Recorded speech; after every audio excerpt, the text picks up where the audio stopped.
Esta primera mesa, como sabéis, se va a dedicar a hablar de la pobreza energética. Ya tenemos datos suficientes. Yo creo que es el momento de empezar un poco a tocar el debate de las cuestiones que nos interesan. Hemos tratado de que las mesas sean lo más participativas posible, es decir, que estén representados de alguna manera todos los actores que intervienen en este problema de pobreza energética, que son tanto por un lado las propias empresas suministradoras, por otro lado están los consumidores, las personas que hacen uso de la energía, pero también queremos que estén las administraciones, las que también de alguna manera tienen algo que decir en cuanto a las posibles soluciones a estos problemas. Por eso nos hemos traído, en el caso de las administraciones teníamos un problema, porque son muchas las administraciones que están involucradas de una u otra manera en este tema. Solo a nivel de la Junta de Andalucía tenemos a las consejerías de Economía, Innovación, Ciencia y Empresa, que a través de la parte que es industria están interviniendo muy fuertemente en el tema de eficiencia energética, las ayudas que se dan para la rehabilitación fundamentalmente para medidas de eficiencia energética en los hogares, ya sea sustitución de ventanas, colocación de placas solares, etcétera. Pero tenemos también que la propia consejería es quien asume una competencia fundamental en esta materia, que es la autorización de los posibles cortes de suministro.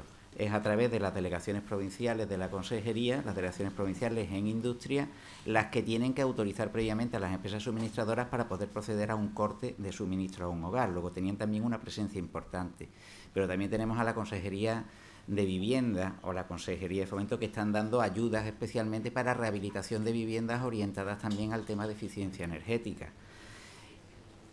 Tampoco podíamos olvidar a la Consejería de Administraciones Locales y Relaciones Institucionales por dos motivos. Por un lado, porque dentro de ella se incardina lo que es la Secretaría General de Consumo y, evidentemente, Consumo tiene muchísimo que decir en todas estas materias de defensa de los consumidores, pero es que también la Consejería, como ya se ha comentado aquí, era la que asumió el protagonismo en cuanto a la iniciativa de elaboración de una norma en Andalucía sobre pobreza energética que se esperaba que hubiese estado en el Parlamento ya por esta fecha. La idea que nosotros teníamos, pensando que esa norma estaría ya en proceso de debate casi parlamentario, era aprovechar esta jornada también para debatir acerca de la misma. Por las razones que ya nos ha expuesto el vicepresidente, todavía la norma no ha salido, todavía está en fase de decisión. No obstante, creíamos que era importante tener a alguien de la consejería que pudiera hablarnos de ello. Tenemos la suerte de tener con nosotros a Francisco Manuel Silva, que no solo tiene que ver con la consejería, sino que además es autor de un libro sobre pobreza energética, es profesor de la Universidad Pablo de Olavide y además me consta que ha tenido una participación importante en la elaboración de esa norma, que todavía no ha visto la luz, pero que está bastante avanzada y creíamos que era necesario contar con él. También por parte de las empresas suministradoras creíamos que era necesario contar con la presencia de ellas. Normalmente se hacen normas a veces sin contar con una de las partes importantes de la ecuación, en este caso, como son las empresas suministradoras. Yo creo que cualquier norma sobre pobreza energética o pobreza hídrica que no tenga en cuenta los deseos, los intereses, las necesidades y las opiniones de las propias empresas suministradoras posiblemente no llegue a prosperar adecuadamente. Sería muy importante conocer su opinión y también tener en cuenta qué problemas pueden ellos plantear a la hora de hacer efectivas esas normas que se puedan ir aprobando. Invitamos tanto a Endesa como a Gas Natural. Gas Natural no acepta nuestra invitación. Nosotros queremos agradecer especialmente a Endesa el detalle que ha tenido al aceptar la invitación y al estar aquí. Somos conscientes de que en este tipo de jornadas le suele tocar el papel de malo de la película. A veces es difícil presentarse aquí porque suelen ser los que de alguna manera protagonizan el lado negativo, ¿no? Pero yo creo que es importante que estén, que den su opinión y que precisamente podamos valorar la realidad de las cosas desde ambas perspectivas. También queríamos contar con la otra parte, que es la parte de consumidores, de los ciudadanos que se ven afectados por estas situaciones de impago de suministro y de corte de suministro. Y yo creo que nadie mejor que las propias asociaciones de defensa de los consumidores para hacer ese papel. Hemos pedido, en este caso a Facua, tenemos con nosotros a Jordi Castilla, que es uno de los expertos en materia energética de Facua, que nos va a ayudar también a ver esa perspectiva desde los consumidores y, por supuesto, a alguien que esté, digamos, en una relación muy directa con quienes sufren cotidianamente este problema, con las familias, con los consumidores que sufren el problema de verse privados del suministro de algo tan esencial como es la luz en sus hogares y que tienen que atender sus peticiones y sus proclamas. Ahí creo que el papel que están desempeñando las asociaciones del tercer sector es fundamental. Los servicios sociales, claro que están en muchos casos desbordados, superados por las necesidades, y que son asociaciones como Cruz Roja, como Cáritas, las que al final se están constituyendo, como decía el defensor, en la última ratio para muchas familias, el último hilo al que asirse antes de caer en una situación de pobreza energética. Tenemos auxiliadoras, que es además la coordinadora regional de Cáritas, la secretaria regional de Cáritas en Andalucía y también la secretaria a nivel de Sevilla, que además tiene un prisa, realmente tiene también un compromiso, se nos ha ido retrasando todo, así que yo creo que me gustaría, si acaso, empezar esta mesa, que queremos que sea de debate de todos, pero haciéndole a ella una pregunta en concreto, al hilo de la intervención que ha tenido José Luis, al exponernos todos los datos de pobreza energética. Tengo la información de que el informe FOESA se ha presentado hace muy poco, es un informe donde se ofrecen muchos datos sobre pobreza que inciden especialmente en el tema de la familia y en este tema de la pobreza energética. Se está hablando de que la crisis económica se acaba. ¿Realmente tenéis vosotros la perspectiva, a través de ese informe, de que en Andalucía el tema de pobreza energética realmente se está acabando? Es decir, ¿siguen aumentando el número de hogares en situaciones de pobreza? ¿Y cómo viven las familias estas situaciones? Bueno, yo no sé por qué me han puesto tan lejos, sí que les doy miedo, porque eso es lo que voy a dar, me han puesto muy lejos de ellos, ¿no? Pero, bueno, soy Ausi, como me han presentado ya. En este sentido, Ignacio, sí comentarte que, bueno, recientemente se ha publicado el informe FOESA, donde aparecen muchos datos relacionados con la exclusión residencial, ¿no? Y en la que dentro de esta exclusión residencial está el tema de los gastos en suministro. Y ciertamente, aunque los datos estadísticos nos puedan ir alumbrando quizá una cierta salida de la situación de crisis, lo cierto y verdad es que el día a día esa salida no se está viendo, ¿no? Al menos a pie de calle esa salida no se está viendo, ¿no? Al menos por la gente, ya no tanto por los datos estadísticos que nos ha arrojado FOESA, que nos sigue diciendo que la situación es complicada y la situación de cohesión, la ruptura de la cohesión social es fuerte, sino por el simple hecho del número de acogida y de demanda que estamos recibiendo día a día en las Cáritas parroquiales, ¿no? Y en ese sentido es muy significativo cómo FOESA nos arrojaba un dato que tiene mucho que ver con lo que ha planteado José Luis, ¿no? De cómo un 33% de la población andaluza está en situación de exclusión residencial, que cuando se dedican a pagar todos los gastos relacionados con vivienda, ¿no? Todo el tema de alquiler, hipoteca, apartamentos, pero sobre todo ese 10% de gasto energético y de gasto de suministro, pues entran automáticamente en una situación de exclusión moderada. Es decir, a día de hoy, con los sueldos que están teniendo mucha gente, ¿no? Incluso trabajando, ya no hablamos de la gente que está en pobreza extrema, que ni siquiera tiene ingresos, sino incluso gente que está trabajando y que tiene salario, en el momento que hacen el reparto de gastos relacionados con la vivienda, ¿no? Entre ellos un porcentaje bastante elevado en gastos de suministro, automáticamente tienen que acudir a las redes como los servicios sociales o en última instancia a Cáritas, porque tras haberlo pagado todos no tienen para comer, ¿no? Entonces yo creo que ese dato tiene que seguir siendo significativo para saber que todavía a día de hoy todavía no hemos salido de esa situación, ¿no? Y sobre ese mismo tema, Pedro, desde la empresa suministradora, ¿cómo habéis notado vosotros la tendencia en cuanto al número de casos de personas que os llegan con situaciones de impago?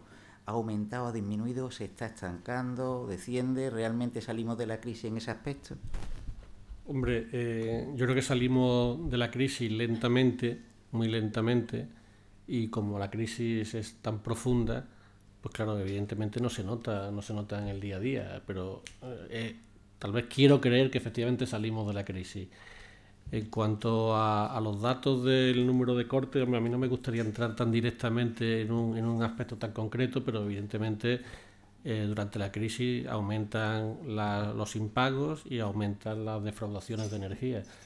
Somos conscientes de ellos y tratamos de gestionarlos sin tensar demasiado el acuerdo, ¿no? Cuando nos hablan de algunas medidas, bueno, si eso ya lo hacemos, ¿no? Lo que pasa que probablemente tampoco, no sé si debemos o no debemos, pero tampoco lo hacemos muy público. Aquí estaba hablando antes con el compañero de Aragón, que decía que efectivamente de Zaragoza, que tiene firmado un acuerdo con Endesa en Aragón, y lo conozco y lo tengo por ahí en la carpeta, igual que conozco el estudio que ha hecho el Gobierno de Aragón sobre la materia. Nosotros probablemente aquí en Andalucía no estemos firmando acuerdos, pero estamos haciendo esas mismas medidas, ¿no? Y algunas más que yo creo que al final de la tarde mi compañero Julio Moratalla las pondrá de manifiesto. Yo, si me permite, hacer primero 2 o 3, antes, sí, no sé si... Bueno, voy a decirte, soy muy desordenado para empezar, ¿no? Entonces, como soy muy desordenado, me permito saltarme el guión. Aquí tenéis mis notas, fíjate si son desordenadas, ¿no? Mi presentación, he hecho un folio aquí con una serie de anotaciones, así que intentaré, dentro de mi desorden, ser lo más obediente posible. Después del capítulo de agradecimientos, que no voy a hacer muy largo, agradezco a todo el mundo que nos inviten y decir que a nosotros, cuando venimos a estas cosas, a estos sitios, y me lo decía mi hijo esta mañana, papá, ¿dónde vas? Digo, mira, hijo, no tengo, mi hijo es becario, no mileurista, sino cerourista, ¿no? Como el de la mayoría o muchos de nosotros. Digo, papá, ¿dónde vas? Digo, mira, Pedro, no tengo, también se llama como yo, no tengo la sensación de jugar en campo contrario, o sea, muchas veces creemos que cuando empieza el partido nosotros jugamos con el campo así. Yo no creo que juguemos con el campo así, jugamos con un campo, sobre todo si venimos a una institución de tanto prestigio como esta, a lo mejor en un sitio pues, menos riguroso, pues probablemente jugáramos con el campo muy cuesta arriba. Aquí jugamos con un campo bastante nivelado y lo que venimos es a explicarnos y a debatir sin ningún pudor. Entonces no solamente estoy yo aquí, sino que hacemos doblete y vendrá Julio Morata ya esta tarde. Entonces, yo creo que en esta primera intervención voy a dejarlo aquí y entraremos en debate más adelante. Gracias. Sí, hemos estado hablando casi todo el tiempo desde las primeras presentaciones, sobre todo las que han hecho tanto el defensor como el vicepresidente, del agua o de la luz en este caso como un derecho básico. Pero realmente tampoco hay una plasmación jurídica muy clara. Es decir, hay algunos reconocimientos a niveles internacionales, hay algunos reconocimientos en algunas directivas europeas que hablan de la necesidad de afrontar este problema, pero realmente ¿de qué estamos hablando? Yo a veces me pregunto, ¿el agua o la luz son tan importantes como la vivienda, la salud o la educación? Es decir, cuando hablamos de convertirlo en un derecho de ciudadanía, ¿realmente de qué nivel estamos hablando? ¿De convertirlo en un derecho constitucionalizado al mismo nivel que el derecho a la salud? Al nivel del derecho a la cultura o al medio ambiente, estamos hablando de un derecho de tercera categoría y sobre todo hoy en día realmente está reconocido el derecho como para que alguien se pueda ir a los tribunales diciendo, como nos han llegado a nosotros a la oficina, oiga, que es que me han cortado la luz, es que me han quitado mi derecho básico a la luz. Y decimos, bueno, ¿y dónde está ese derecho reconocido? No sé, Manuel Silva, si tú has hecho un análisis en el libro sobre este tema, sin extendernos demasiado, pero ¿realmente está reconocido este derecho y a qué nivel debería estar reconocido? Bueno, bien, buenos días a todos. Agradeciendo al Defensor del Pueblo su amable invitación, en este caso también en nombre de la Consejería de Administración Local y por la parte que me toca en el ámbito del Departamento de Derecho Público de la Facultad de Derecho de la Universidad Pablo Olavide. Efectivamente, pues complementariamente a los trabajos desarrollados por el grupo de la Asociación de Ciencias Ambientales que dirige el profesor Tirado Herrero, Jiménez Meneses y el profesor José Luis López, aquí presente, efectivamente nos correspondía a nosotros, bajo la voluntad política que expresó el vicepresidente de que se conformara un grupo de expertos que trabajara sobre la posibilidad de contar con una serie de rudimentos y de elementos instrumentales para ver si se podía garantizar desde una comunidad autónoma el derecho a un suministro mínimo de agua potable y energía. Comenzamos a trabajar precisamente sobre el basamento jurídico que existe para poder exigir dicho derecho y efectivamente encontramos un respaldo no solamente en el marco normativo internacional, que sería muy prolijo citar, en cualquier caso y por la brevedad de tiempo que se nos exige, lo tienen ustedes indicado en la pantalla. Existen observaciones generales de los comités de derechos económicos, sociales y culturales, existe posición por parte del Consejo de Ministros del Consejo de Europa, tenemos indicaciones a través de resoluciones de Naciones Unidas, tratados internacionales, pero lo que es más importante, queda plasmado, aunque no sea de una manera exigible, expresa en el texto constitucional, pero sí en la reforma que se opera sobre el Estatuto de Autonomía de Andalucía tenemos indicaciones claras que permitirían una exigibilidad, probablemente no oponible ante los tribunales, es decir, no pudiendo formalizar una demanda por corte de suministro de agua o luz por parte de un ciudadano titular de un contrato que le sea suspendido el suministro por impago, pero sí permite a las administraciones públicas que tengan la decisión política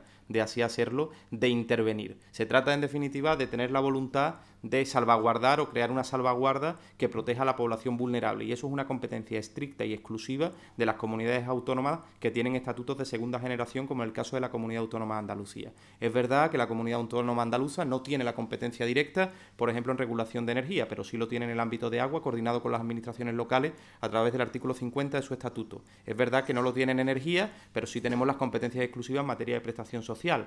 Y el deber de un poder público, para eso se inventó el Estado, es proteger y crear salvaguardas, y esto sí viene en los textos constitucionales, el de 1789, surgido de 1789 en Francia, o en el texto constitucional de los Estados Unidos de Norteamérica, en la que dice que los poderes públicos están mandatados para crear salvaguardas que protejan al débil. Por lo tanto, aquel que está en situación de vulnerabilidad energética, vulnerabilidad económica, situación de pobreza, el poder público debe de intervenir, pero no ya porque éticamente deba hacerlo o políticamente unas determinadas ideas o una determinada ideología esté en favor de esa mayoría social empobrecida, sino porque lo dice el propio estatuto en su artículo 10.3, apartado 14, y el Estatuto de Autonomía de Andalucía es bloque de constitucionalidad y por lo tanto está al mismo nivel que la propia Constitución. Por lo tanto, los poderes públicos no solamente tienen basamento legal para hacerlo, sino que si tienen decisión política, compromiso político y quieren hacer lo que deben, proteger y salvaguardar a quien no tiene otra cosa que el Estado para protegerse, tienen que actuar. Ese es el mandato, al menos que el grupo de expertos recibió del vicepresidente de la Consejería de Administración Local, y en ese sentido venimos trabajando. Bueno, mi idea es que esta mesa sea lo más participativa, es decir, que aunque yo pregunte directamente a alguno de los miembros de la mesa, cualquiera de ellos puede intervenir, y también desde el público cualquier persona que quiera expresar su opinión. Por poner un caso práctico, se está hablando ahora de una posible reforma de la Constitución. Es uno de los temas que está a debate político. Una respuesta breve y rápida de todos los miembros de la mesa y cada uno de ellos. ¿Se debería incluir el derecho a un suministro básico en la Constitución como un derecho al mismo nivel que está el derecho a la vivienda? ¿Qué opináis? A ver, yo por la parte que me toca como Cáritas, ¿no? Quizá aquí hay un elemento previo al reconocimiento de derechos, y yo creo que partiría por el reconocimiento de una garantía de ingresos mínimos. Es decir, yo estoy convencida que si pudiéramos tener ese piso de protección, desde Cáritas estamos convencidos que si pudiéramos tener ese piso de protección o esa renta básica como derecho adquirido, ¿no? Sobre todo a las poblaciones, a la población que está en situación de más vulnerabilidad, posiblemente la cobertura de los otros derechos ya irían en cadena. Es decir, si yo tengo un piso de protección económica que me permite lo básico para vivir, evidentemente ya desde ahí ya puede cubrir mi consumo energético, mi consumo alimenticio, mi consumo de vestimenta. No sé si me estoy explicando, ¿no? En ese sentido, evidentemente yo creo que hay una parte previa que es vamos a garantizar y vamos a reconocer como derecho una garantía de ingresos mínimos, y después evidentemente tendremos que avanzar en cómo se reconoce esa garantía de suministro, ¿no? Evidentemente siempre abarcada no quizá protección a la protección de la situación de la población más débil, ¿no? En ese sentido. Jordi, ¿qué opinas? Sí. Bueno, en ese sentido, resumo rápidamente los agradecimientos y todo.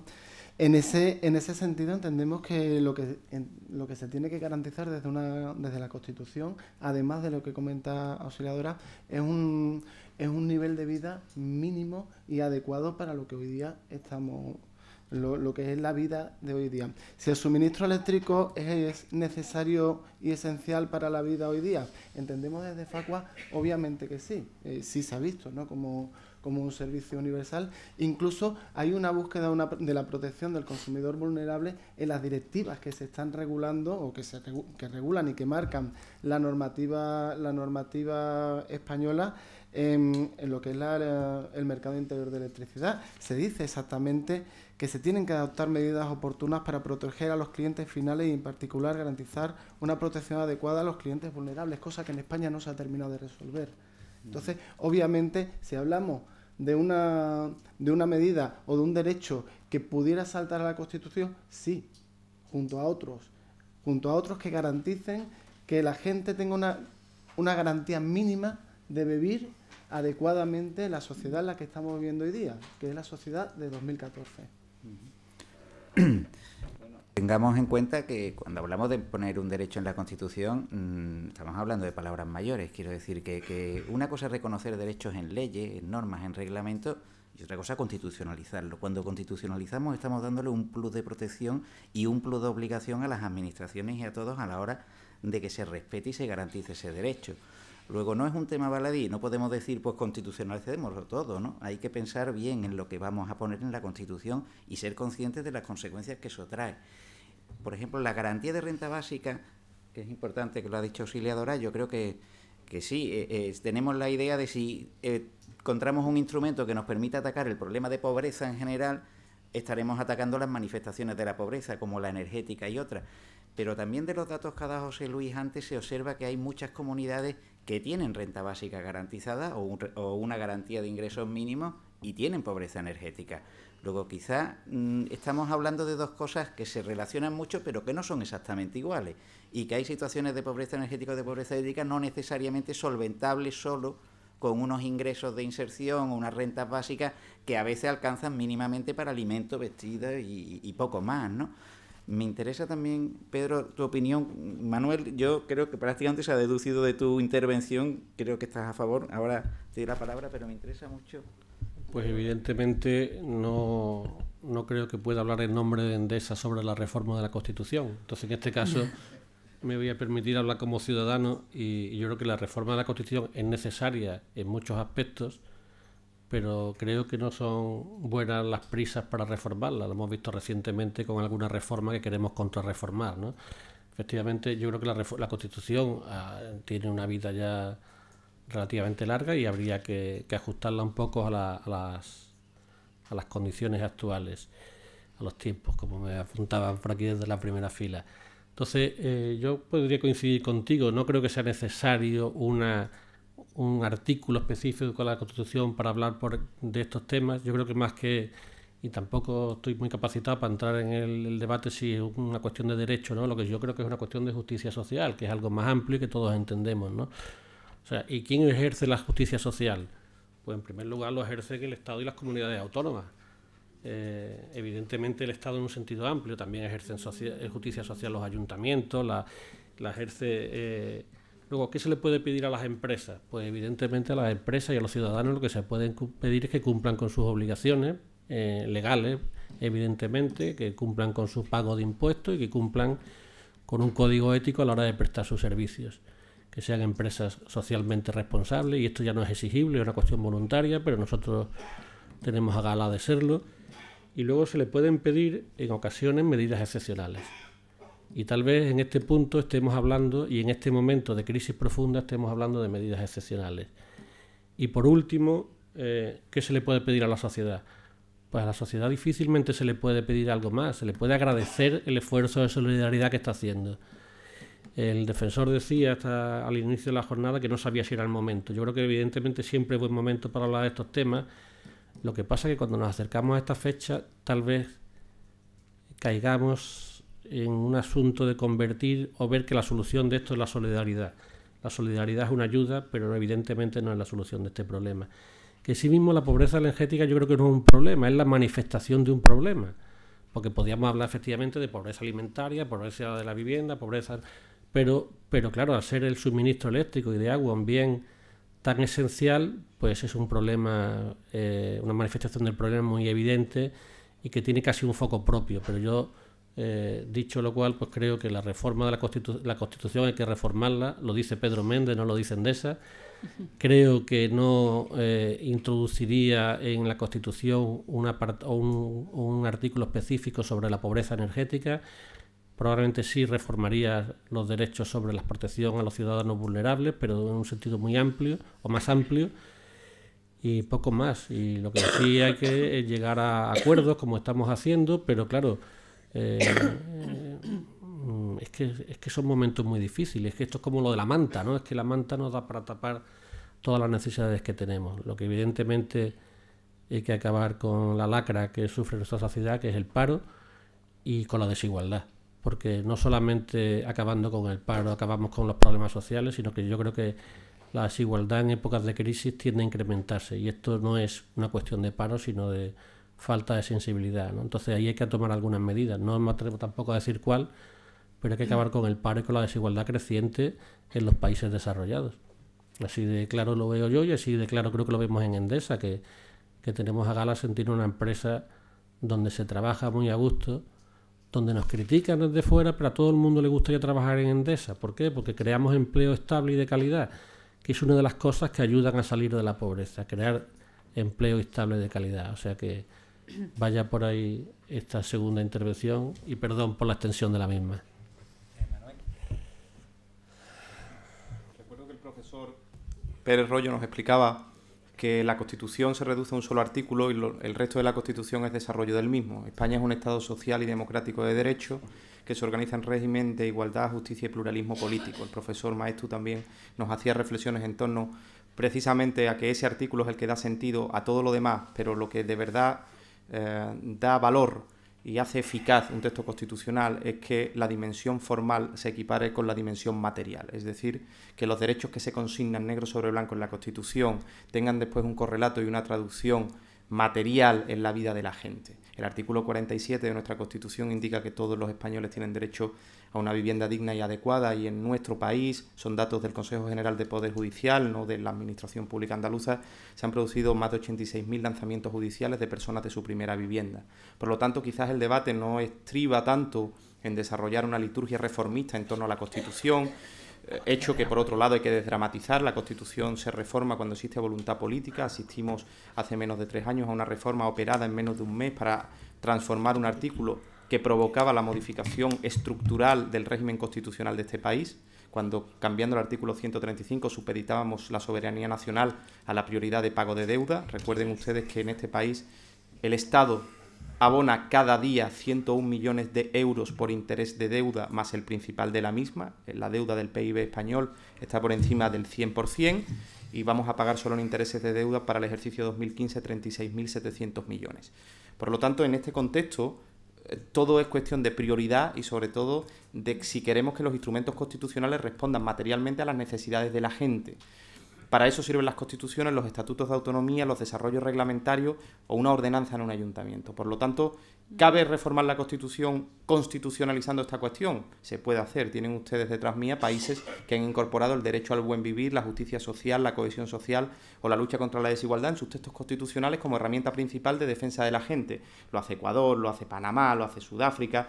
En países de nuestro entorno, por no irnos a otros, como el caso de la comunidad flamenca en Bélgica, la gente tiene garantizada dentro de su factura que los 100 primeros litros al día del titular del contrato, es decir, 3 metros cúbicos de agua al mes, están garantizados y financiados por el poder público. El resto lo paga la gente, es decir, la gente ni queda subsidiada, ni pierde su dignidad de hacer frente a lo que tiene que ver con el abono de los recibos de las cosas que gasta, ni las personas entran en una dinámica en la cual pidan todo al poder público.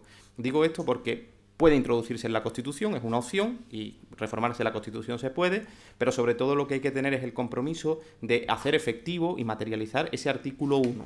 Y se puede hacer. De hecho, el Estatuto de Autonomía de Andalucía fija, en esto que hablo de las prioridades, un artículo hermosísimo, y digo hermoso porque surgió del consenso de todos los grupos parlamentarios que debatieron la reforma de nuestro estatuto, que dice en su artículo 156 que toda la riqueza de la comunidad autónoma, sea cual fuere su titularidad, está subordinada al interés general. Y si en este momento el interés general de la comunidad pasa por no pasar frío, por no pasar hambre o por no perder el hogar, los poderes públicos no solo han de ser sensibles, sino que tienen que ser corresponsables, porque tienen un mandato estatutario que es la Constitución de esta tierra para resolver el problema.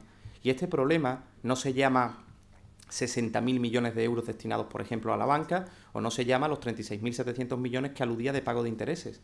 Cubrir, por ejemplo, y con esto termino por la brevedad que Ignacio nos exige, perdón por la extensión, cubrir, por ejemplo, un suministro de 3 metros cúbicos de agua al mes y 1.400 kilovatios persona año a aquellas personas que son perceptoras del ingreso mínimo de solidaridad, es decir, que están controladas por la Administración Pública Andaluza y que están en situación de vulnerabilidad, costaría 18,3 millones de euros. Esa es la cantidad de la que estamos discutiendo.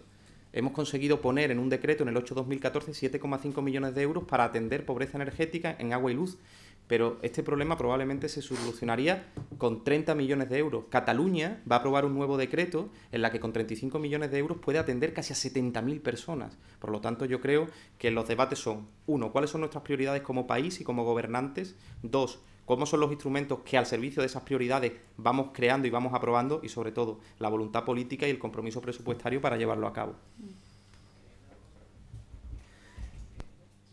Muchas gracias. Si bajamos ahora un poquito, estamos hablando de los derechos a un nivel constitucional, a un nivel muy elevado. Vamos a bajar un poquito al terreno al que afecta a la ciudadanía normalmente, que es el procedimiento que la normativa específica regula para el corte de un suministro de luz. Y Jordi, creo que la pregunta es casi obligada para ti. ¿El procedimiento es el más adecuado? ¿Se respeta el procedimiento que establece la norma generalmente antes de producirse los cortes de suministro? ¿Es ese procedimiento suficiente para establecer un mecanismo que permita atender a situaciones de impago por vulnerabilidad? Bueno, en ese sentido tenemos que hablar de lo que directamente afecta, que ha sido la liberalización del mercado, ¿no?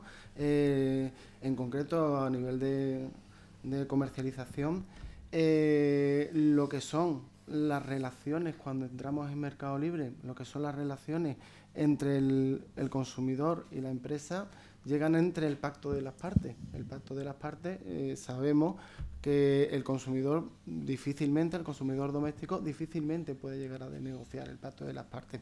¿Qué quiere decir? Que tenemos dos aspectos. Una tarifa que está regulada, en la cual sí existen unos mecanismos de protección para los consumidores para el caso de impago o a la hora de hacer una serie de notificaciones, que esas notificaciones tengan una fehaciencia y que se pasen unos plazos determinados. Y un mercado libre al cual nos están lanzando desde el Estado, haciendo un sistema en el regulado a la hora de fijación de precios que es incomprensible, que está vulnerando los derechos de los consumidores y que es peligrosísimo para la economía doméstica.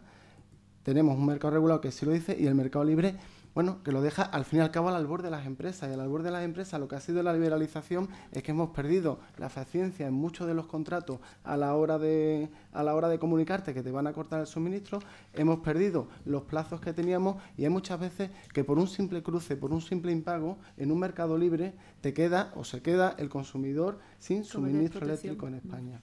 Esa es la política hacia la que nos está llevando no este gobierno, el anterior nos ha ido llevando y ahí es donde vamos.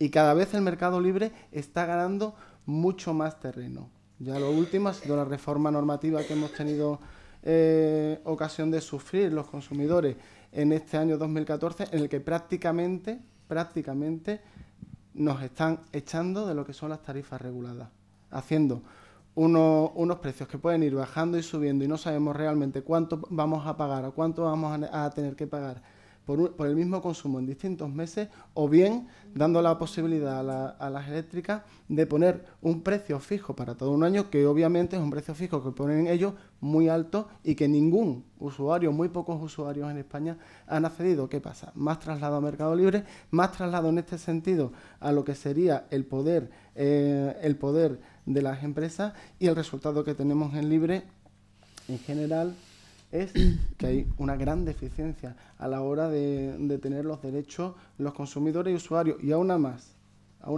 cuando tenemos un problema en relación a lo que es la suministradora, la comercializadora, no tenemos tampoco una administración que nos ampare. En mercado libre nos vamos directamente a tribunales o a las juntas arbitrales, aquellas empresas que sí que están adheridas, y siempre y cuando no se toquen algunos de las excepciones que las empresas indican en la adhesión al sistema arbitral. ¿Qué quiere decir?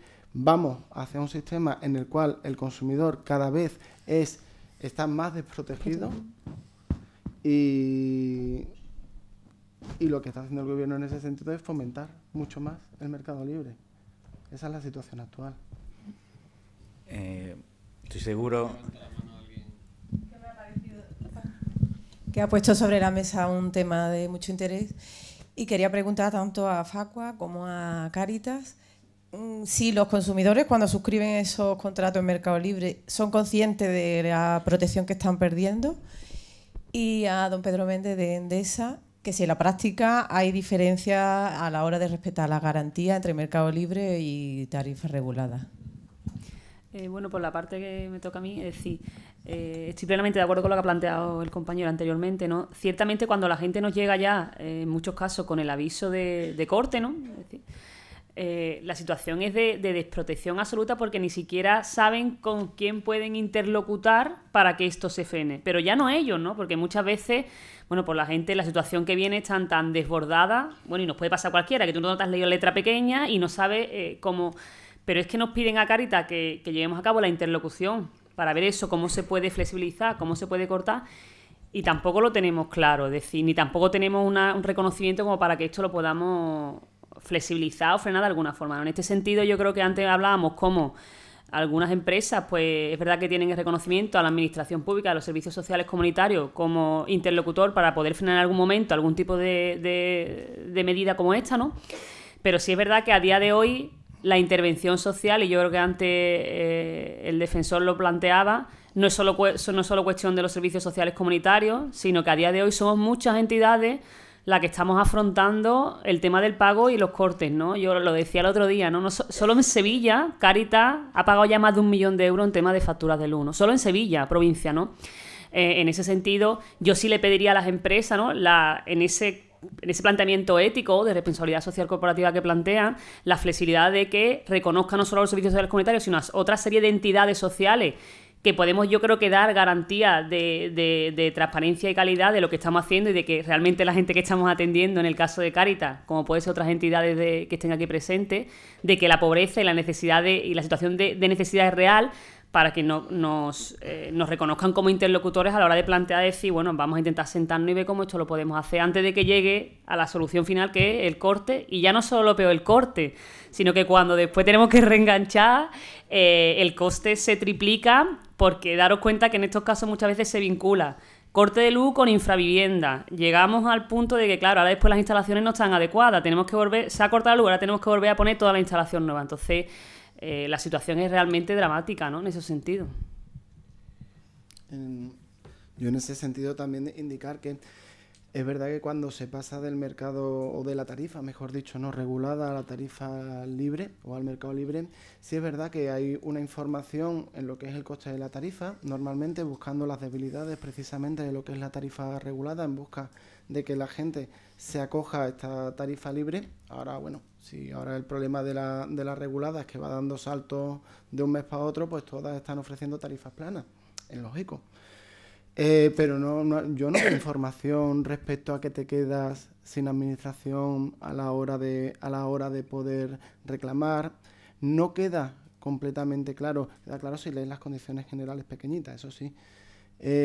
Las notificaciones que te tienen que hacer, si son fehacientes, si no son fehacientes, los plazos que se tienen que indicar. Eso no conocemos todavía comerciales o fuerzas comerciales que estén incluyéndolo a la hora de captar clientes para el mercado libre. Entonces, entendemos que es una información muy interesante, porque se dan incluso casos en los que personas que tienen el bono social o la tarifa social pasan al mercado libre y la pierden directamente. O personas que a lo mejor están colocados como no cortables dentro de lo que sería... No hablo solo de Endesa. No. Que están determinados como no cortables en una empresa, cuando pasan a la otra se pierde, y son personas que a lo mejor pues necesitan de una ayuda eléctrica para poder subsistir, pues porque tienen una silla de ruedas eléctricas, porque tienen aparatos respiratorios. Todo eso, a la hora de pasar de la tarifa regulada a la tarifa libre, no vemos que se esté analizando bajo ningún concepto con el usuario. Solamente se está captando o se está buscando el nuevo contrato libre. Sí, bueno, evidentemente me había propuesto no dar ningún dato, pero alguno daré. Me parece que en España hay algo así como 27,6 millones de clientes eléctricos, 25,5, que es el 92%, tienen derecho a permanecer en el mercado regulado. De esos 25,5, 14,4, o sea, el 57% están en el mercado regulado, y la diferencia, 11,1 millones, o sea, el 43% está en el mercado libre. Evidentemente no se fuerza a nadie a salir al mercado libre. O sea, no vamos con una pistola a salir al mercado libre, sino que se hacen campañas, se hacen acciones comerciales, y el que quiera contratar en el mercado libre contrata, y el que no tiene todo el derecho del mundo a permanecer en la tarifa regulada. Lo que sí es evidente que la tarifa regulada y en general el sector eléctrico, yo diría que es poco intuitivo, por no decir que se ha convertido en un lío del carajo, ¿no? Porque no.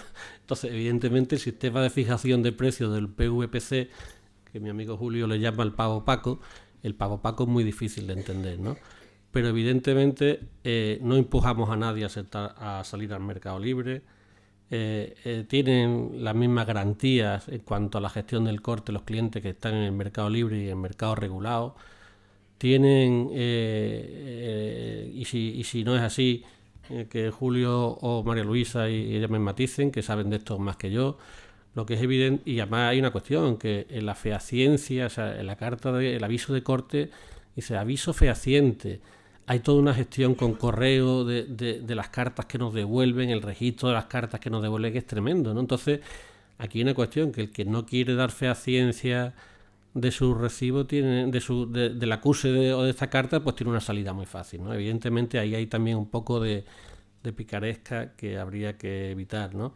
Entonces, con respecto a lo que ha dicho Cáritas, no puedo estar más de acuerdo. O sea, nosotros tenemos acuerdos voluntarios con la Oficina del Defensor del Pueblo. Creo que fue el primero que se firmó en Andalucía y de lo que ambas partes estamos contentos. Estamos también voluntariamente en los sistemas de arbitraje y mediación. Tenemos un órgano que se llama el órgano regional de mediación del servicio eléctrico, que nos reunimos periódicamente con todas las asociaciones de consumidores que tienen una representación institucional. Ahí está consumo, ahí está industria, y creo que estamos todos. O sea, que en este sentido, lógicamente, nosotros lo que intentamos es que la luz se pague. O sea, nosotros somos una empresa socialmente responsable, pero no somos una ONG. Algunos de nosotros son muy activos socialmente. Esta tarde no podré ir a un curso que tengo para una lanzadera en el Polígono Sur, donde vamos a hacer... O sea, Endesa está fomentando dentro de sus empleados, y aquí yo creo que estamos 3 que estamos metidos en la lanzadera del Polígono Sur, pues esta tarde vamos a ir los que podamos, y si no ya nos lo contarán otro día. O sea, que eso se está fomentando. Estoy muy contento, y permitirme una cuña publicitaria de lo que nosotros le llamamos el Plan Senda para ejercer la responsabilidad social dentro de la empresa. Estamos ahora, por ejemplo, con la Fundación Persan haciendo un tema para vender flores de Pascua en Navidad. Estamos con cooperación internacional y con el Banco de Alimentos. Pero esto, que es una cuestión individual, la gran diferencia es que nuestra empresa lo promueve y tiene un éxito tremendo. O sea, que es una acción algo más de allí. Dice, oye, este es un derecho personal. Claro que es un derecho personal, pero haciendo... Entonces, ya he dicho que somos una empresa socialmente responsable, pero también he dicho que no somos una ONG. O sea, pretendemos facturar nuestra energía y pretendemos cobrarla. Y pretendemos cobrarla sabiendo las dificultades y siendo sensibles a las dificultades que atraviesan en estos momentos. Julio levantaba ante la mano, no sé si me toca a mí darle la palabra o no, pero seguro que tiene algún detalle más que yo sobre este tema. Gracias.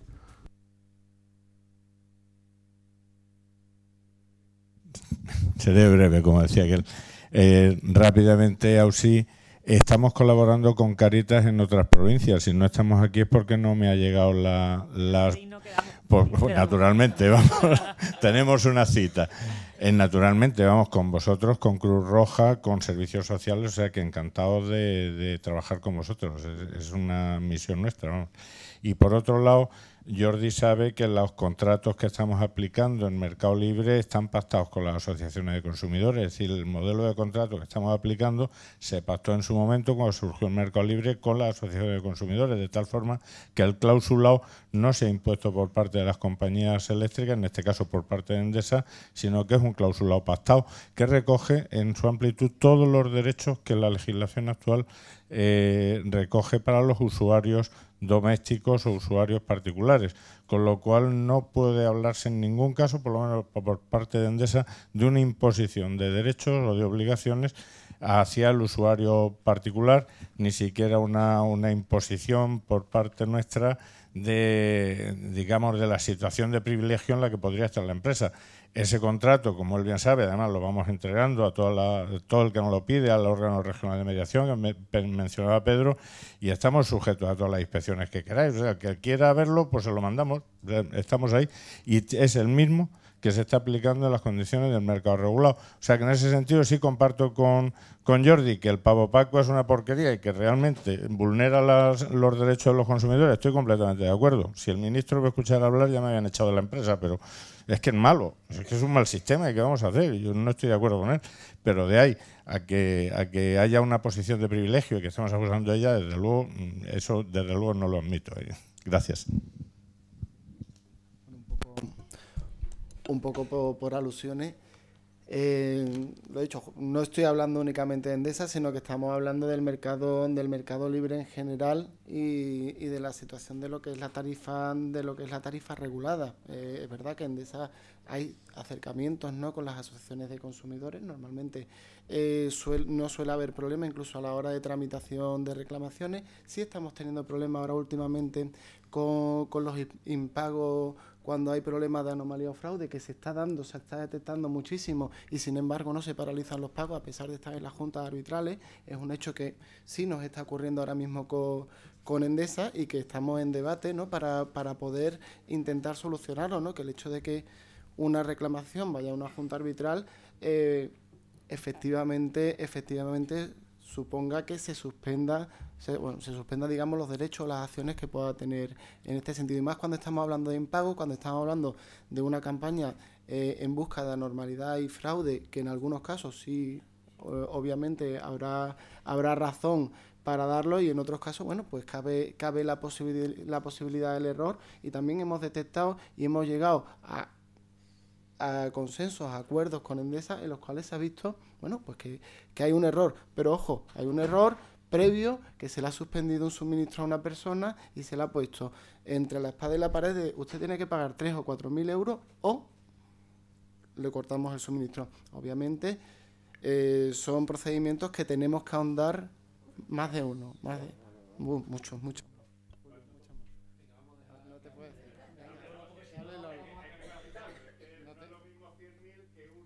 No tengo el dato, pero mucho más de uno. Más de uno.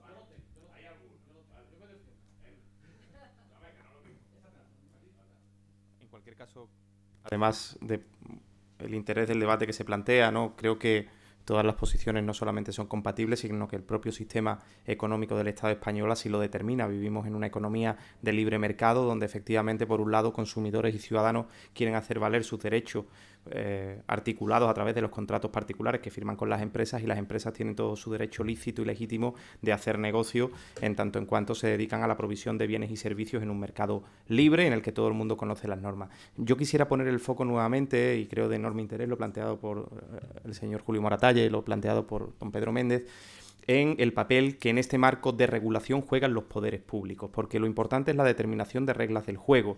Las empresas que hoy operan transnacionalmente, Endesa, Iberdrola, Unión Fenosa, son los primeros interesados, y no quiero romper una lanza en favor de nadie, pero son los primeros interesados en conocer cuál es el marco de intervención en un mercado concreto y contar con la máxima seguridad jurídica para operar en un mercado en el que lo que pretenden captar son clientes y vender sus servicios. Y esto es válido para las empresas que se dedican a la venta de energía, generación, transporte, suministro y comercialización al detalle, o para las entidades financieras o para cualquier empresa.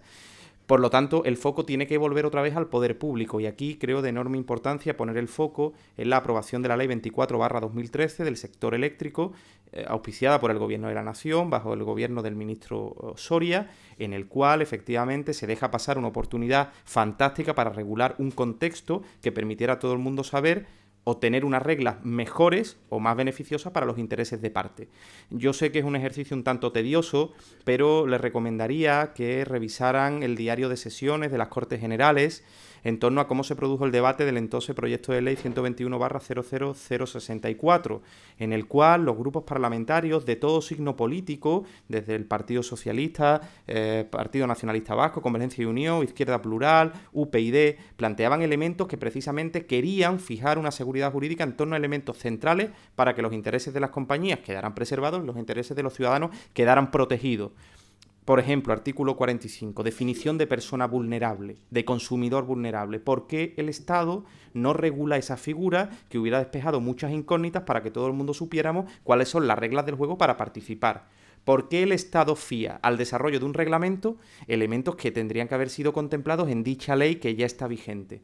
O mejor aún, ¿por qué el Estado fía toda la capacidad de atención social a las empresas operadoras del mercado, que son empresas privadas, a través de los llamados bonos sociales? Si pueden convivir dos figuras, puede convivir la acción social que haga una empresa, pero tiene que haber un papel de salvaguarda por parte del Estado. Mire usted, yo no me meto en la responsabilidad social corporativa que tenga Endesa, Enel, Iberdrola, Unión Fenosa, Gas Natural, pero yo, Estado, quiero garantizar estos mínimos. Les puedo asegurar, y probablemente ahora don Julio Moratalla me puede contestar, que las empresas no tendrían ningún problema en asumir el marco. Si están asumiendo una regulación en torno a elementos mucho más complejos y perniciosos para su balance de cuentas, como el problema que hay en el déficit tarifario, la supresión de las renovables o cuestiones de este tipo, ¿verdad? Por lo tanto, yo creo que deberíamos centrar también el esfuerzo, lógicamente, en la defensa legítima de parte de intereses, pero sobre todo en que haya un poder que intervenga ejerciendo sus funciones. Una ley eléctrica clara. No quiero ser poco elegante y citar mi propio libro, pero los compañeros de la Asociación de Ciencias Ambientales hicieron un estudio y después se plasmó en una publicación de divulgación muy pedagógica, una revista que se llama Ballena Blanca, en la que en un gráfico muy expresivo explican cómo es el desarrollo del proceso de servicio eléctrico en este país. Es un verdadero galimatías. Hace un momento alguien explicaba que no podía, el defensor del pueblo lo hacía, en la que familias le decían que por la noche no pueden tener la luz encendida para que sus hijos hagan los deberes escolares, cuando en este país el problema del recibo de la luz básicamente no está en el consumo. Es decir, se da la paradoja de que familias que cada vez gastan menos, cada vez pagan más, porque somos el país justo por detrás de Chipre y Malta que paga la luz más cara de toda la Unión Europea 28. Y no tengo que recordar que Chipre y Malta son dos islas y nosotros no lo somos. Y somos un país además poco eficiente energéticamente, que se gasta 60.000 millones de euros de su propia riqueza en pagar combustibles fósiles. En fin, quiero decir todo esto, que el papel de la empresa es el que es, el papel de los consumidores, lógicamente, Jordi lo está explicando perfectamente, y Ausi en el sentido de la justicia social también, pero que lo que tenemos que reclamar es a un poder legislativo que legisle y un poder ejecutivo que haga propuestas para proteger a los ciudadanos y preservar las leyes de mercado de las que se dota. Bueno, se nos va agotando el tiempo. Hay una cosa que yo quería que se planteara antes de acabar esta mesa. Cuando a nosotros nos vienen las personas planteándonos un problema de no puedo pagar la luz, o me van a cortar la luz, o tengo una situación de preaviso de corte de suministro, una de las cosas que más nos sorprenden es cuando le pedimos las facturas, las vemos y nos encontramos con que esas personas tienen una factura enorme, disparatada, y te encuentras con que tiene contratada una potencia absolutamente demencial en comparación con las necesidades que tendría. De todas las tarifas posibles ha cogido la peor de todas ellas. Tiene un consumo que nunca utiliza las mejores ofertas del mercado, si puede ser el consumo nocturno, y no tienen ni idea además de eso. O sea, nos encontramos con que precisamente esta familia vulnerable, lo primero que tienen es una contratación de la luz que hace que sean vulnerables porque están pagando mucho más de lo que deberían. ¿Por qué? Evidentemente porque no lo saben, porque no tienen una información clara a la hora de contratar que les permitiría evitar este tipo de situaciones. Muchísimas familias vulnerables no tienen el bono social y nos llegan a nosotros y lo primero que veis, bueno, pero en su situación, ¿cómo no han pedido el bono social? No tienen ni idea de lo que es el bono social. Y eso es algo que seguro que, igual que se nos plantea a nosotros, se planteará en Cáritas, se planteará, Jordi, en la Asociación de Consumidores. ¿Y qué se debería hacer o qué se podría hacer aquí? Yo creo que están aquí precisamente los actores fundamentales para solucionar ese problema. Si las empresas que tienen a la hora de contratar que facilitar una información y, sobre todo, no ofrecer productos que no sean adecuados al perfil de la persona que lo está solicitando, que muchas veces es fácil saberlo, si además las empresas que tienen la información colaboraran a través de las asociaciones de consumidores y de las asociaciones del tercer sector en llevar esa información a donde están los ciudadanos que los necesitan, yo creo que aquí falta una pata, que son los servicios sociales. Es decir, realmente a quien hay que explicarle cómo hacer este tipo de facturaciones es a los servicios sociales y a las asociaciones del tercer sector, porque son los que están en contacto con los consumidores vulnerables. O a nosotros mismos como defensores del pueblo, porque cuando nos llega la gente y nos preguntan ¿y qué tendría que hacer? Pero también es importante, yo creo que eso se puede hacer de manera coordinada. ¿Por qué sigue habiendo tantísimas familias en una situación económica terrible que no tiene el bono social y que además tiene contratado no sé cuantísimos kilovatios de factura? Así vemos las facturas que vemos, imposibles de pagar. No quería dejar de pasar la oportunidad de decirle a Jordi que si hablamos de fraude o anormalidades hemos acabado con la reunión de hoy. O sea, normalmente los primeros perjudicados del fraude somos nosotros. Si tú tienes un caso que no lo discuto, nosotros tenemos miles de lo contrario. O sea, el que hace fraude nos roba a todos y no paga impuestos, no paga no sé qué y termina repercutiendo en un sobrecoste. Igual que el que roba en una tienda, joder, pues lo sufrimos todos. O sea, que si hay algún caso de una mala gestión en un fraude, para empezar, un fraude no tiene contrato normalmente. O sea, un señor que está enganchado directamente, luego un poco habría que mediar, ¿no? Pero en fin, que quiero decirte que si tú tienes un caso de alguna anomalía en fraude, lo vemos, nosotros tenemos millones de lo contrario, y de lo difícil que es resolver algunos asuntos y de la cara dura que tienen algunos. Ahora estamos en una campaña de fraude. La única condición que puso nuestro director general, que quiero excusar su presencia, es decir, no vayamos a empezar por las barriadas más desfavorecidas. Empecemos, y lo voy a decir, por algunos sectores económicos que no les va tan mal, pero que hacen una eficiencia energética muy sospechosa. Y por agentes de este mundo y por, no voy a decir instaladores profesionales, porque son verdaderos piratas que van ofreciendo hacer fraude diciéndoles que te voy a poner un dispositivo de ahorro y eficiencia energética. Mire usted, lo que está haciendo es, le está montando un sistema de defraudación. Bueno, pues ya está. Esos son la mayoría de los casos, las dobles acometidas, los no sé qué. Luego, efectivamente, si hay un problema, Jordi, y yo conozco algunos también, pedimos disculpas, negociamos, aplazamos y hacemos todo lo que tengamos que hacer. O sea, no nos cuesta en ese sentido dar marcha atrás cuando nos equivocamos. En cuanto a lo del bono social, yo tengo que ya dije al principio que evidentemente, o sea, desde que se publicó la ley del sector, se han publicado más de 1000 folios de legislación sobre el sector eléctrico. 1000 folios del boletín oficial, 1000 hojas del boletín oficial del Estado. En algunos casos, hasta en un decreto sobre protección social de los empleados de hogar había referencias al sector eléctrico. Es una regulación demencial, absolutamente demencial. Julio ha dicho una cosa muy clara que yo suscribo. No hay quien entienda ahora mismo el modo de cálculo. Es casi una cuestión de fe, pero en fin, yo creo que afortunadamente no hemos ganado la confianza. Y no hemos ganado la confianza porque estamos permanentemente en contacto con las asociaciones de consumidores, con la Junta de Andalucía, con la Oficina del Defensor, donde nos llaman. Ahora nos llama Cáritas, iremos a Cáritas. Asociaciones de vecinos, si hay que ir a asociaciones de vecinos, vamos a explicar lo que sea, porque evidentemente lo que queremos es que y desde luego, señor que tenga el bono social, al señor que se lo concedemos automáticamente, tiene que cumplir sus requisitos. También podríamos decir que hay lo contrario, pero evidentemente también en este caso es una minoría. O sea, no creo que haya mucho abuso sobre el bono social, pero probablemente también lo haya. Pero no quiero ponerme aquí a decir, es que hay abuso. No. Probablemente haya más personas que tengan derecho y no lo estén disfrutando que lo contrario. O sea, que aquí evidentemente habría que hacer una campaña de difusión. Pues hagámosla conjuntamente. O sea, nos ofrecemos a ir donde haga falta, porque lo hemos hecho siempre. Y además nos da resultados. Cuando decía esta mañana a mi hijo, oye, ¿vas a jugar en campo contrario? Tal, digo, no voy a jugar en campo contrario, vamos a explicar lo que hacemos. Y yo creo que cuando explicamos lo que hacemos y se nos conoce, alguien puede evidentemente tener diferencias con lo que estamos haciendo y tendrá un caso particular, pero nosotros no tenemos ningún pudor en venir y explicar, volviendo a decir que somos una empresa socialmente responsable, pero no una ONG. Gracias. Bueno, auxiliadora ya se tiene que ir, como ha habido ese retraso. Agradecerte tu presencia y yo me conformo con que hayas conseguido una cita que puede ser yo muy agradeceros importante. a todos y al defensor la invitación.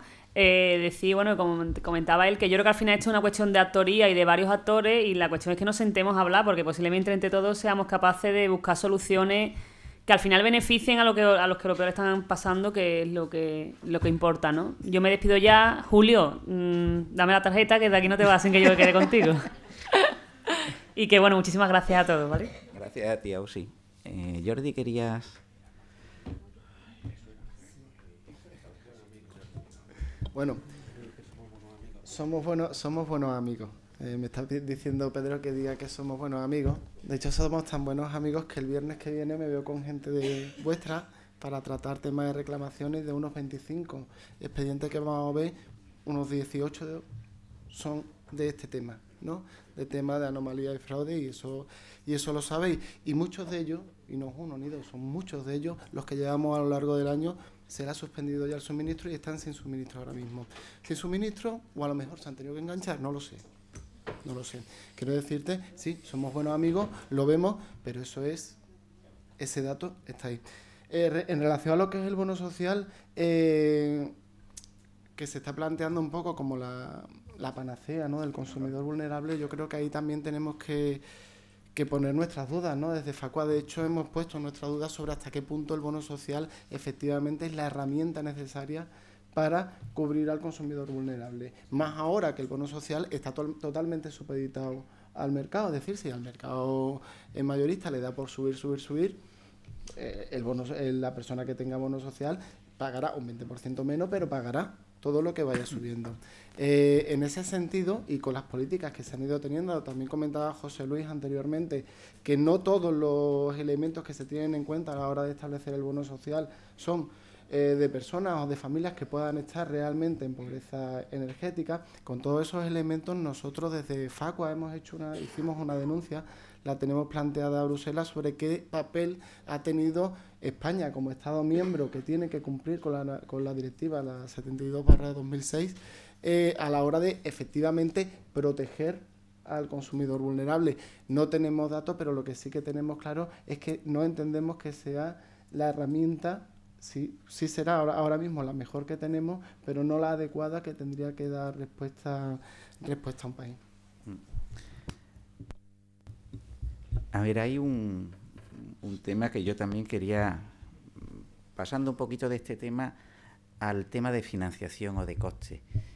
Parece que todas las medidas apuestan porque aquella persona que esté en una situación de vulnerabilidad, que no puede pagar la luz, no es que no quiera, es que no puede pagar la luz, se establezca un sistema que evite que se le corte la luz. Evidentemente, si esa persona tiene luz, no se le corta y no la paga, alguien tiene que asumir el coste de esa factura impagada. Y esa es la cuestión que yo quería plantearos. ¿Quién debería asumir ese coste? Parece que la mayoría de las medidas propuestas lo trasladan directamente al ámbito público, a la administración. Serían los servicios sociales. De hecho, hace mucho tiempo que son los servicios sociales los que con fondos propios o transferidos de otras administraciones están haciendo frente a esos gastos.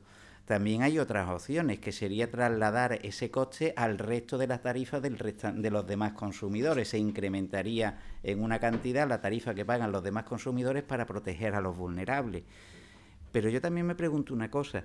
Vamos a ver, una empresa eléctrica tiene claro que hay un número de facturas que no va a cobrar porque la gente no se las va a pagar, y que además, si se va a los tribunales, lo que va a conseguir es encontrarse con una declaración de insolvencia.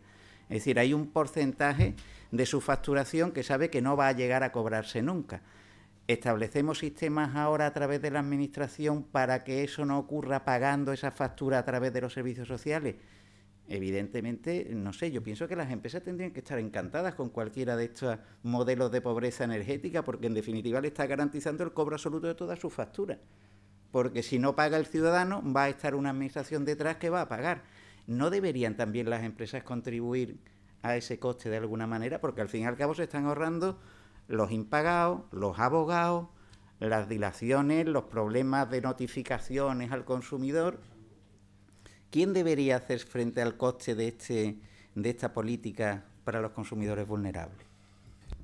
Bien, bueno, en este sentido, sabiendo que existen otras experiencias que han transitado por la vía de la protección a las personas vulnerables energéticamente, se ha puesto de manifiesto el decreto 6/2013 de la Comunidad Autónoma de Cataluña, que saben ustedes que ha sido recurrido por parte del Estado.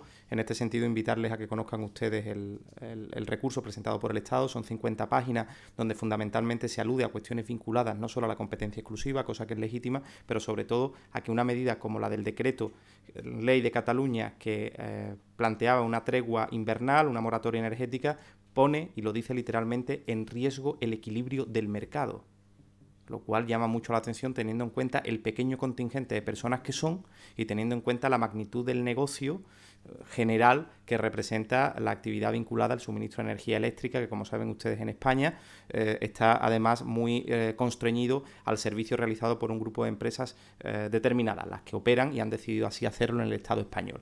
En cualquier caso, en relación a la posición del gobierno andaluz, el encargo realizado por la vicepresidencia cuando empezamos a trabajar este asunto pasaba en primer lugar por atender la emergencia, es decir, medidas paliativas de la realidad de pobreza energética, que tuvo su primera traducción Constitución en el decreto 8/2014 de 10 de junio, que ha comentado anteriormente el vicepresidente en la inauguración de esta jornada, en la cual situaban 7,5 millones de euros que se transfieren a los ayuntamientos gracias a las leyes de descentralización que existen en Andalucía, especialmente la Ley 5/2010, la Ley de Autonomía de Andalucía, la LAULA, que permite que los ayuntamientos reciban esta transferencia y, mediante los servicios sociales, a través de un informe de vida y de situación social de una unidad familiar, en este caso sí pagar el coste total del recibo de agua y del recibo de luz.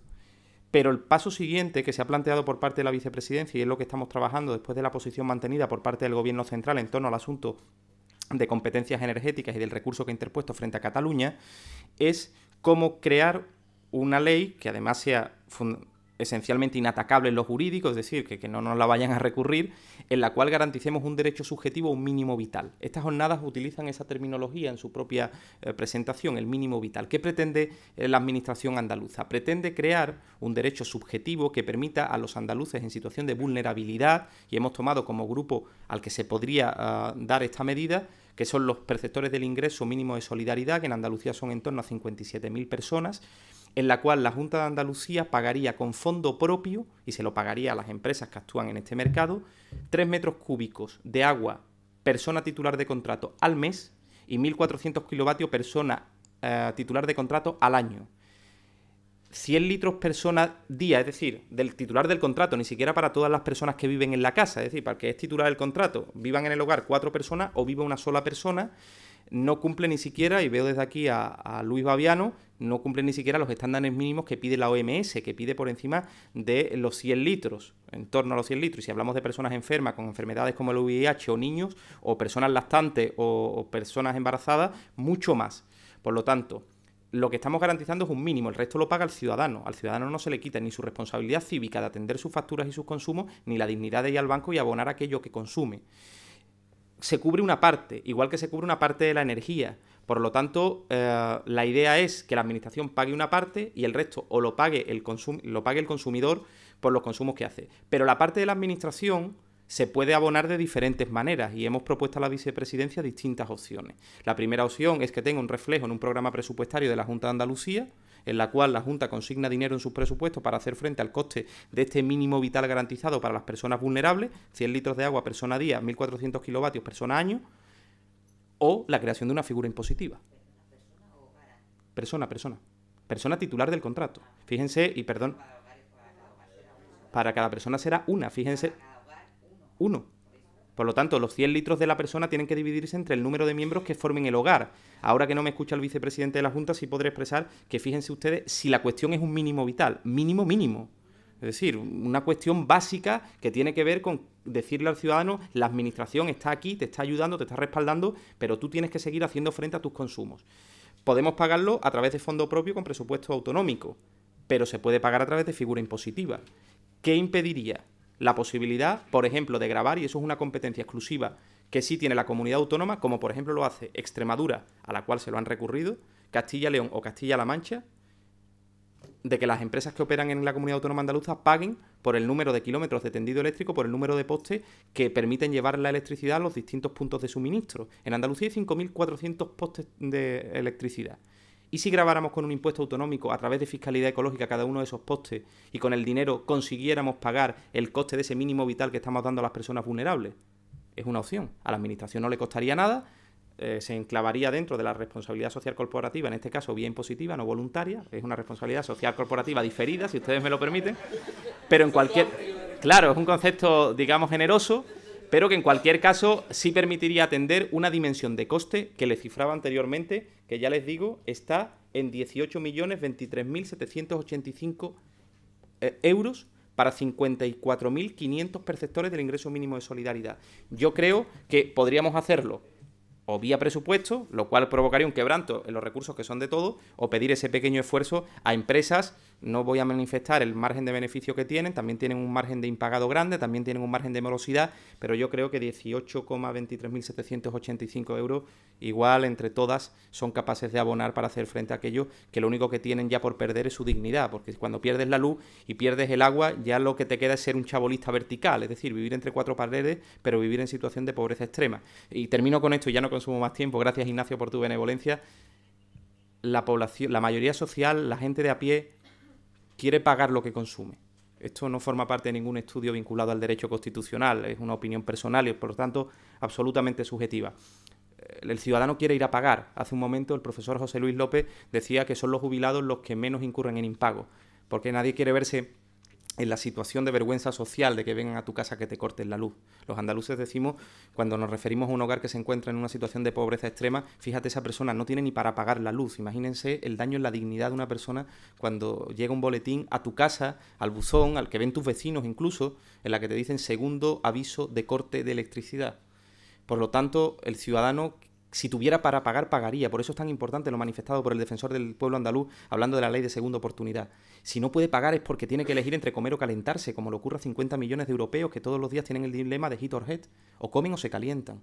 Y en Europa, en algunos lugares, no calentarte supone riesgo para tu vida. Por lo tanto, creo que en cierta forma, respondiendo a lo que decía Ignacio, hay capacidad de hacerlo, se puede hacer a través del dinero público consignado en los presupuestos, pero yo creo que es la hora de crear una figura impositiva, aunque no es el momento de más presión fiscal, demasiada existe ya, pero que por la cantidad de la que se trata deberíamos de hacer un análisis, una reflexión como esta, o continuar la que hoy se está haciendo a fin de cubrir ese mínimo básico que permita a la gente tener cubierto un mínimo, pero sobre todo tener cubierto un máximo de dignidad, que es lo que la gente exige en un tiempo como este, al que ya le hemos pedido a la gente todos los esfuerzos posibles que se le podía pedir desde lo público y desde lo privado.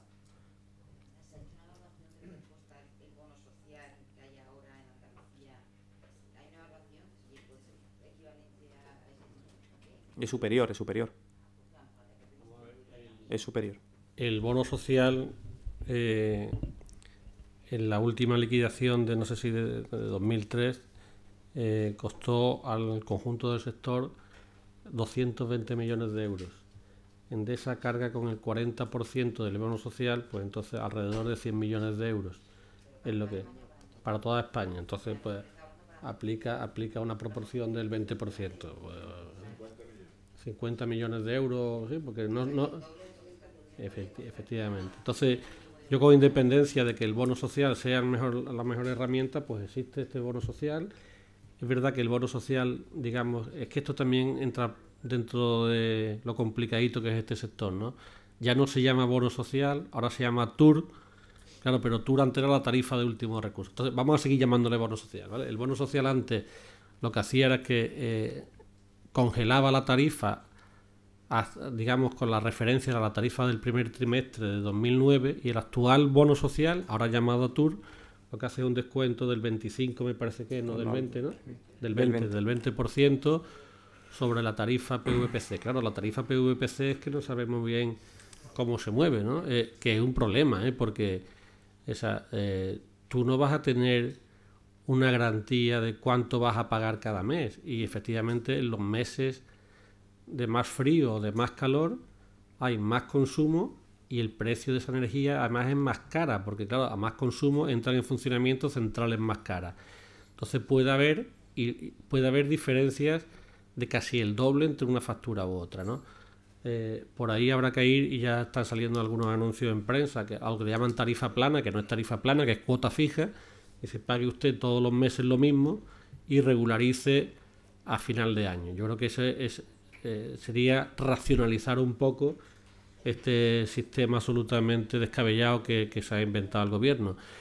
Yo no quisiera insistir más en lo descabellado del sistema y lo poco intuitivo, ¿no? Pero es así. O sea, nosotros hemos hecho... Es verdad que el sistema anterior de fijación por las subastas y tal tampoco era intuitivo, tampoco se percibía, se acusaba de connivencia, se acusaba de no sé cuánto, pero este deja también mucho que desear.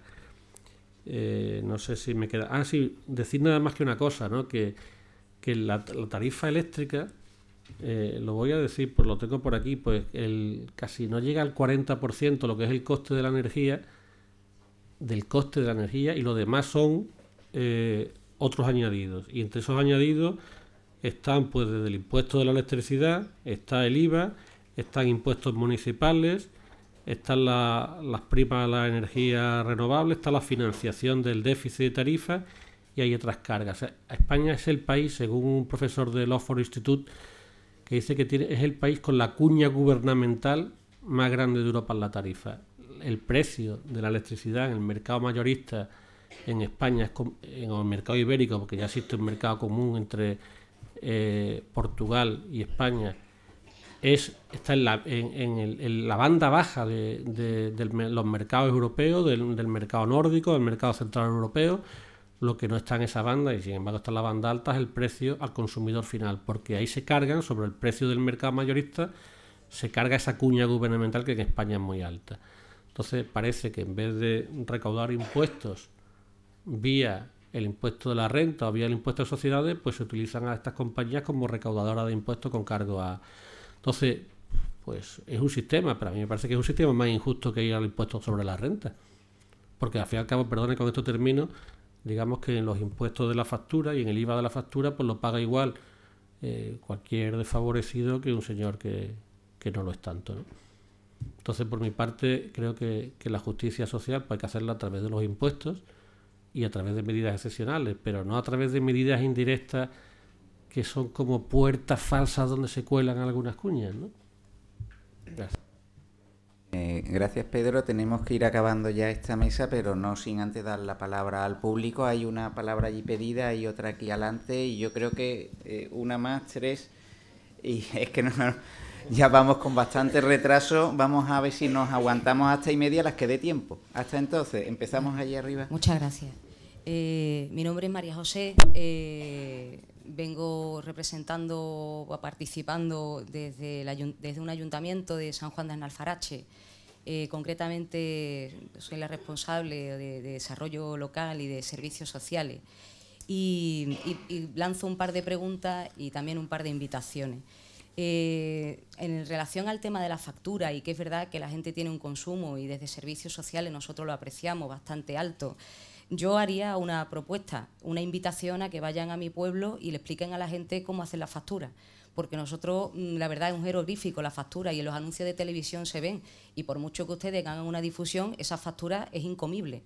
Yo les invito a mi pueblo porque están diciendo ahí en la mesa que los servicios sociales tienen que explicar la factura, o nos hacen un cursillo a nosotros o vienen ustedes directamente y se lo hace a todo el mundo, porque realmente esa doble creencia de tal, ¿no? Entonces yo les invito, de camino les enseño mi pueblo, que es muy bonito, pero sí que les invitaría a que nos explicara qué tipo de ingresos económicos y hacia qué factura y según el parámetro es más adecuado. Por otro lado, acerca del bono social, igualmente, yo les invito a que hagamos una mini conferencia, una mini jornada, y a que participe la gente del pueblo para cómo poderse suscribir a ese bono social, porque también tiene su complejidad. Entonces, que los mecanismos están o que las herramientas están es una realidad, pero cómo acceder a esas herramientas o a esos mecanismos es una dificultad bastante grande. También me gustaría comentarle que ante la pregunta última que se ha hecho en la mesa de quién lo debe pagar, desde el ayuntamiento de mi pueblo, y como está ahí en los presupuestos lo puedo confirmar, los servicios sociales comunitarios le está pagando a Endesa directamente alrededor de 50.000 euros, que fue el año pasado, que se destinaban en ayudas económicas. Esos 50.000 euros, evidentemente, son unos ingresos de gasto público de la ciudadanía, que luego el ayuntamiento, en ayudas económicas para evitar un corte de luz y evitar un drama, desde los servicios sociales, a quien realmente se está beneficiando más que a la familia es Endesa. Yo personalmente he llamado a Endesa buscando a ver con quién podía hablar, y tengo aquí un repertorio de números de teléfono que me van pasando de un sitio a otro para poder intentar llegar a un acuerdo, a ver de qué manera desde los servicios sociales o desde un ayuntamiento y de la responsabilidad de los poderes públicos, desde una administración local chiquitita que somos, decir, bueno, a ver si podemos hablar con alguien de Endesa y podemos aplicar algún tipo de... Entonces, bueno, pues hable usted con el responsable de la oficina y del gran público en general. Y yo, por más que llamo, pues esta persona no está, o está en Huelva, o está en Sevilla, pero no di con nadie. Entonces, me gustaría también que me facilitaran, ya que estamos aquí, algún teléfono, alguna persona responsable con la que desde el ayuntamiento podamos entablar una conversación para especificar un poco de qué manera se puede dar cobertura por ese gran gasto social que estamos asumiendo. Y muchísimas gracias. Pues evidentemente, cuando lo dices así, pues así será. O sea, será difícil contactar en alguna ocasión. Yo pienso que no, pero en fin, cuando alguien lo percibe así, así es, ¿no? Yo vivo al lado de San Juan de Alfarache, vivo en Gines, pero no me corresponde a mí, pero aquí hay alguna persona que antes de que acabe la jornada te dará su contacto. Yo no sé si vamos a ir ayuntamiento por ayuntamiento. Yo creo que habría algo más efectivo hacerlo en el marco no sé si de la Diputación o de la Consejería, porque claro, y hemos hecho muchas jornadas, ¿eh? Y tengo que decir que a veces o somos muy torpes comunicando la jornada, pero no siempre la asistencia es la deseada. O sea, que aquí lo hemos hecho también con algunas asociaciones y a veces no vemos siempre los mismos, ¿no? Que nos deja eso un poco triste, ¿no? Me alegro de que aquí en esta ocasión conozcamos a personas que no habíamos visto en otros foros, pero cuando se organizan jornadas no siempre se tiene mucha aceptación. La factura eléctrica ahora es difícil de entender, pero hay que tener voluntad de entenderla. No, te lo digo en serio, ¿eh? Lo digo en serio, de verdad, ¿eh? No estoy haciendo demagogia, hay que tener voluntad, porque la anterior era fácil de entender y nos decían lo mismo, es que no hay que entender la factura, digo, yo creo que se entendía muy fácil, ahora es difícil de entender. El cálculo, no la factura, sino el cálculo que hay dentro de la factura. La factura no es difícil de entender, lo que es difícil de entender es el cálculo. Pero en fin, haremos ese esfuerzo y antes que acabe la jornada tendremos cerrado una visita a San Juan de Alnafarache. Gracias. Sí, y a los demás municipios que lo digan, hacemos una lista y no... Sí, Jordi, una intervención muy breve que te queda. Una intervención muy breve. Sí, bueno, si la formación, aparte de que te la dé la empresa directamente y que la empresa sea la que te diga qué tipo de tarifa sea la que es oportuno contratar y te interesa más que te lo dé una asociación de consumidores que pueda a lo mejor tener un punto de vista más objetivo a la hora de ver ese aspecto. Si te digo que hay subvenciones en ese sentido, desde todas las organizaciones de consumidores que estamos en Andalucía, damos talleres con respecto a temática de consumo y vamos un poco a lo que nos solicitan, es decir, se nos solicita mucha información sobre energía eléctrica y te digo que el que está dando no sería la primera vez que fuera a San Juan, a Mairena, a dar charlas, a dar talleres a personas, agrupaciones concretas con respecto a la facturación eléctrica o cómo funciona el suministro eléctrico en general. Entonces, en ese sentido, te digo que herramientas, a ver las haylas y que se pueden ver, independientemente de que no tenemos problema ninguno en participar en una jornada con vosotros, junto a Endesa, junto al resto de las organizaciones de consumidores que pudierais organizar, por supuesto. Bueno, vamos sacando de momento unos cuantos compromisos que ya creo que es algo. Perdona, es que había pedido una palabra aquí antes, yo creo que nos quedan un par de... Y aquí en medio que hay otra palabra pedida, no sé si ya nos va a dar tiempo a esa cuarta y a la quinta que hay allí. Adelante, nos quedan 5 minutos antes de pasar al cafelito. Solamente es quizá ampliar un poco la preocupación de María José con la cuestión de las facturas.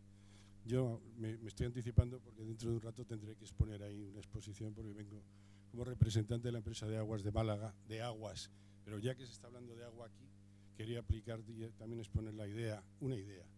Si la tarifa eléctrica es compleja, la factura del agua yo creo que es todavía mucho más compleja.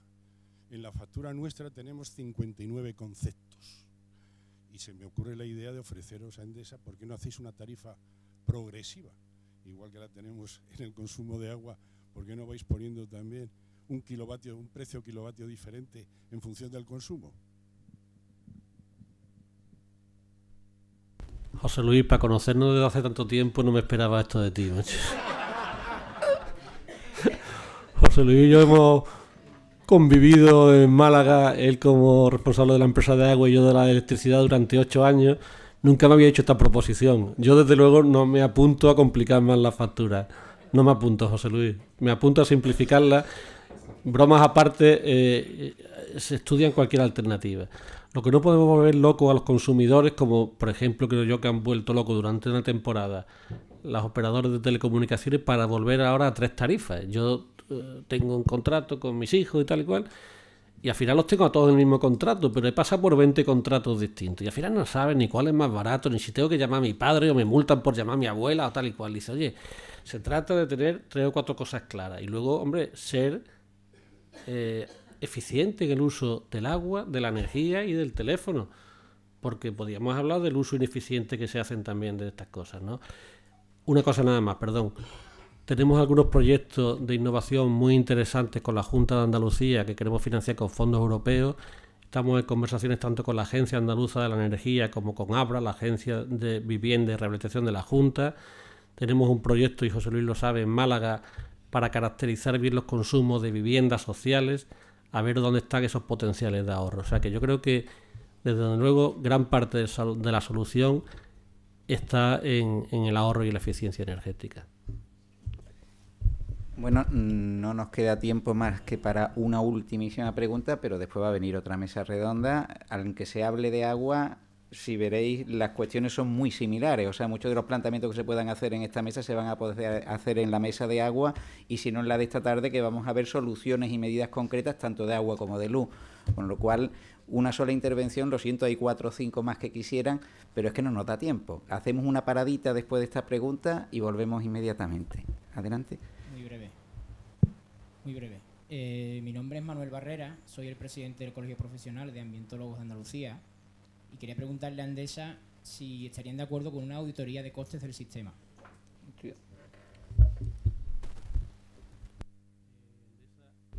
Lo que está de acuerdo es con... Bueno, no es que estemos de acuerdo, es que la sufrimos. Tenemos una auditoría de cuentas de Endesa y el sistema está permanentemente auditado. Entonces no... ¿Auditoría de costes reales de Sí. energía? Los costes reales de la energía no dejan de ser los costes los que incurre cada una empresa y se reconocen unos costes estándar por el sistema. Sí estamos de acuerdo en una auditoría de cuentas, sí. A nivel global del sistema eléctrico. Hombre, yo me comprometo en lo que puedo decir. O sea, a nivel del mundo mundial no lo sé. Nosotros nos sentimos perfectamente auditados y nuestros costes son muy transparentes. O sea, no tengo ninguna, no sé, me extraña esa duda, ¿no? Son cuentas públicas, están cuentas auditadas y uno le puede gustar más o menos el funcionamiento del sistema, tener, no sé, pero en cuanto a la claridad y la transparencia de las cuentas no tenemos ninguna duda.